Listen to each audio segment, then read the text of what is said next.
महाराष्ट्र राज्याचे लाडके मुख्यमंत्री एकनाथ शिंदे यांच्या वाढदिवसानिमित्त त्यांचा मोहोळ विधानसभा मतदारसंघाचे संभाव्य उमेदवार उद्योजक राजाभाऊ खरे यांच्या हस्ते तुळशी हारासह विठ्ठल रुक्मिणीची नयनरम्य मूर्ती भेट देऊन यथोचित सन्मान करण्यात आला।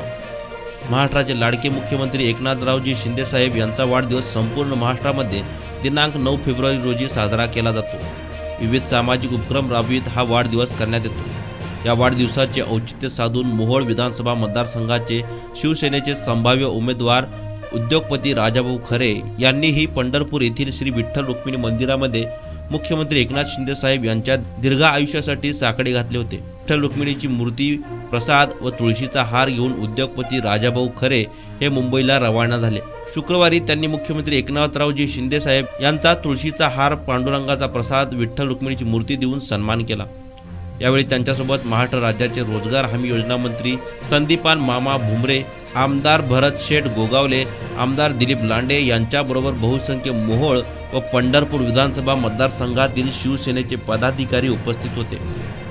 शिवसेनेच्या माध्यमातून त्यांनी 247 मोहोळ राखीव विधानसभा मतदारसंघामध्ये मोठ्या प्रमाणात तयारी सुरू केली असून ते मुख्यमंत्री एकनाथरावजी शिंदे, आमदार भरत शेठ गोगावले व संदीपान भुमरे यांचे निकटवर्तीय समजले जातात।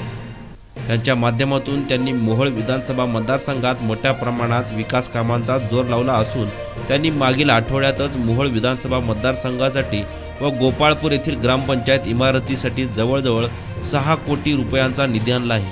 ही बातमी वृत्त संकलित केले आहे लोकप्रधान न्यूजचे पंढरपूरचे प्रतिनिधी रफिक अत्तार यांनी।